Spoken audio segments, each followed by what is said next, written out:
Assalamualaikum warahmatullahi wabarakatuh. Alhamdulillah, pemirsa apa kabarnya? Semoga Allah selalu senantiasa memberikan kita nikmat iman dan kebahagiaan untuk kita semua. Amin. Kembali lagi bersama kami berdua, saya Teguh Wisnu. Dan saya Zizi Syahab, kita kembali bertemu dalam acara Berita Islami Masa Kini. Ya, yang pertama nih. Yang pertama, apa tuh? Serius, karena pembahasan kita yang pertama ini serius dan menyeramkan. Apa tuh? Orang terakhir yang keluar dari neraka. Orang yang terakhir keluar dari neraka. Nerakanya segitu ya. Kan? Maksudnya apa ya sih ya? Aku juga masih nggak terlalu ngerti nih. Sebenarnya siapa sih orang yang terakhir keluar dari neraka dan terakhir juga masuk ke surga? Oke. Kita langsung lihat saja ya penjelasannya ya. Oke. Pemirsa, ini dia.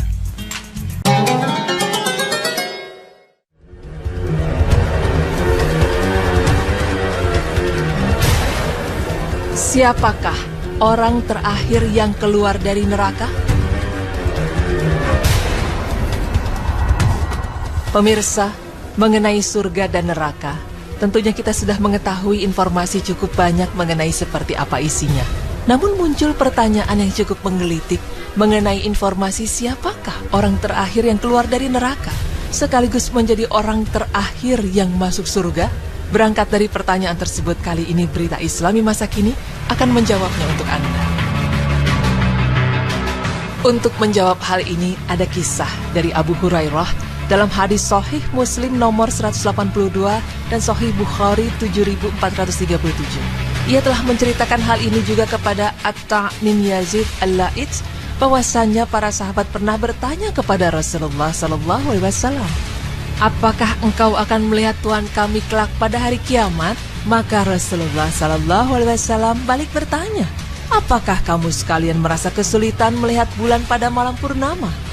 Mereka menjawab, tidak. Selanjutnya Rasulullah SAW bertanya lagi, apakah kalian merasa kesulitan melihat matahari yang tidak ada awan yang menghalangi? Mereka menjawab, tidak. Mendengar jawaban itu, Rasulullah SAW bersabda, seperti itulah kamu sekalian akan melihatnya. Pada hari kiamat nanti, Allah akan mengumpulkan seluruh umat manusia, lalu Allah berfirman kepada mereka, hendaknya setiap orang mengikuti sesuatu yang disembahnya selama di dunia. Oleh karena itu, orang yang menyembah matahari mengikuti matahari, orang yang menyembah bulan mengikuti bulan, dan orang yang menyembah berhala mengikuti berhala. Sedangkan orang-orang munafik dari kalangan umat Muhammad tetap berdiri di tempat dan tidak bergerak sama sekali, karena yang disembah oleh mereka tidak jelas.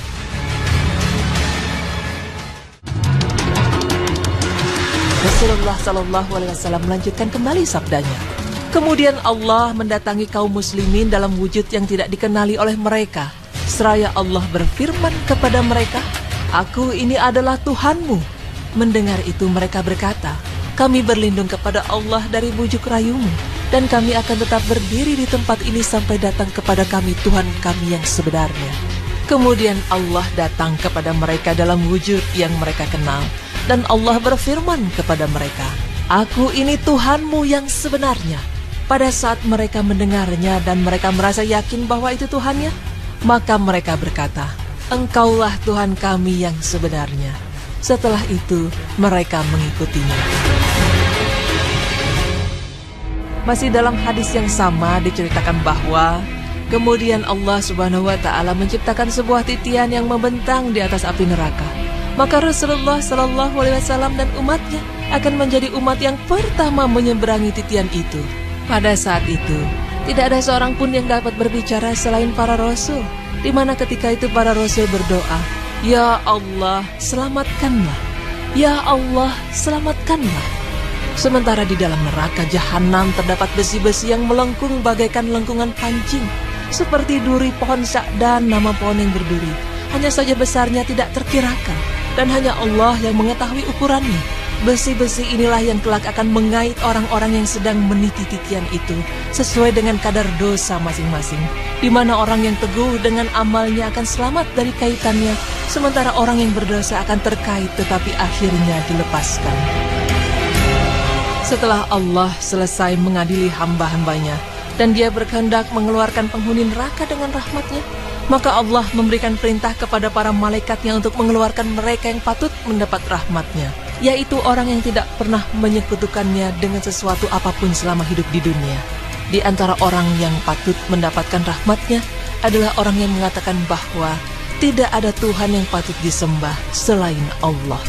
Kemudian para malaikat yang mendapat perintah itu segera mengenali mereka, dan mereka mengenalinya melalui tanda bekas sujud yang ada pada kening mereka. Karena hanya bekas sujudlah bagian tubuh manusia yang tidak akan hangus dibakar api neraka, di mana Allah telah mengharamkan api neraka untuk membakarnya dan menghanguskannya. Kemudian para malaikat segera mengeluarkan mereka dalam keadaan yang sudah pada hangus, lalu disiramkan ke tubuh mereka air kehidupan atau air pemulihan.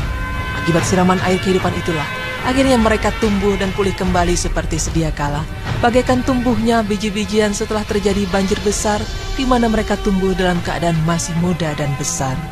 Setelah Allah selesai mengadili dan memvonis hamba-hambanya, tiba-tiba terlihat seseorang yang masih tertinggal, sedang mengarahkan pandangannya ke arah neraka. Pemirsa, orang yang tersebutlah yang pada akhirnya menjadi orang yang paling terakhir keluar dari neraka dan terakhir masuk surga. Kemudian pada Allah, dia memohon, "Wahai Tuhanku, palingkan mukaku dari neraka, karena baunya telah meracuniku, dan kobaran apinya telah membakarku." Permohonan itu diulangnya berulang kali. Dan akhirnya Allah berfirman kepadanya, "Seandainya aku mengabulkan permintaanmu ini, apakah kiranya kamu tidak akan mengajukan permohonan yang lain?" Maka orang itu menjawab, "Tidak." Kemudian dia berjanji dengan sungguh-sungguh kepada Allah bahwa dia tidak akan mengajukan permohonan apapun lagi. Akhirnya permohonan itu dikabulkan Allah, di mana Allah memalingkan muka orang itu dari neraka. Akan tetapi, ketika dia dihadapkan ke arah surga dan dia menyaksikan kemegahan yang ada di baliknya, maka dia terdiam dalam beberapa saat. Lalu dia memohon kepada Allah, "Wahai Tuhanku, sampaikanlah aku ke dalam pintu surga." Mendengar hal itu, Allah berfirman kepadanya, "Bukankah kamu telah berjanji dengan sungguh-sungguh bahwa kamu tidak akan memohon lagi kepadaku selain permohonanmu yang telah aku kabulkan tadi?" Celakalah kamu, wahai anak Adam, kamu telah memungkiri janjimu sendiri, dan aku tidak akan mengabulkan permohonanmu ini. Akan tetapi, dia tetap memohon kepada Allah untuk dikabulkan permohonannya, sehingga Allah berfirman kepadanya, "Seandainya permohonanmu ini aku kabulkan, apakah kamu tidak akan memohon yang lainnya lagi kepadaku?" Orang itu menjawab, "Demi kemuliaanmu, sungguh aku tidak akan mengajukan permohonan lagi." Kemudian Allah mengabulkan permohonannya itu. Allah membawanya ke depan pintu surga. Setibanya di depan pintu surga, Allah membuka pintu surga itu lebar-lebar, sehingga orang itu melihat keindahan dan kebahagiaan yang ada di dalamnya. Menyaksikan itu, orang itu terdiam beberapa saat, lalu memohon kepada Allah, "Wahai Tuhanku, masukkanlah aku ke dalam surga." Mendengar hal itu, Allah berfirman kepadanya, "Bukankah kamu telah berjanji bahwa kamu tidak akan mengajukan permohonan lagi kepadaku setelah permohonanmu yang tadi aku kabulkan? Celaka kamu, wahai anak Adam, kamu telah memungkiri janjimu sendiri, dan aku tidak akan mengabulkan permintaanmu itu." Akan tetapi, orang itu terus-menerus memohon kepada Allah, "Wahai Tuhanku, janganlah kiranya hamba-Mu ini menjadi orang yang paling celaka." Kemudian ia mengulang-ulang permohonannya. Allah berfirman kepadanya, "Masuklah kamu ke dalam surga." Pada saat orang itu masuk ke dalam surga, Allah berfirman kepadanya, "Sekarang angankanlah segala keinginanmu." Kemudian orang itu memohon kepada Allah dengan mengajukan berbagai macam keinginannya dan mencita-citakan berbagai macam kenikmatan, sampai Allah mengingatkannya kepada berbagai kenikmatan yang tidak diketahuinya. Lalu Allah berfirman kepadanya, "Nikmatilah olehmu kemewahan dan kenikmatan yang telah disediakan ini, bahkan akan ditambah lagi dengan berbagai kenikmatan sebanyak itu pula." Ya, pemirsa beriman, dialah orang terakhir yang akan keluar dari neraka, di mana Allah Subhanahu wa Ta'ala menjadikan ia sebagai orang terakhir yang masuk surga. Allah Maha berkehendak untuk mengeluarkan penghuni neraka dengan rahmatnya. Semoga kita merupakan orang yang mendapat rahmat dari Allah Subhanahu wa Ta'ala, sehingga kita bisa diselamatkan dari neraka dan merasakan nikmatnya surga.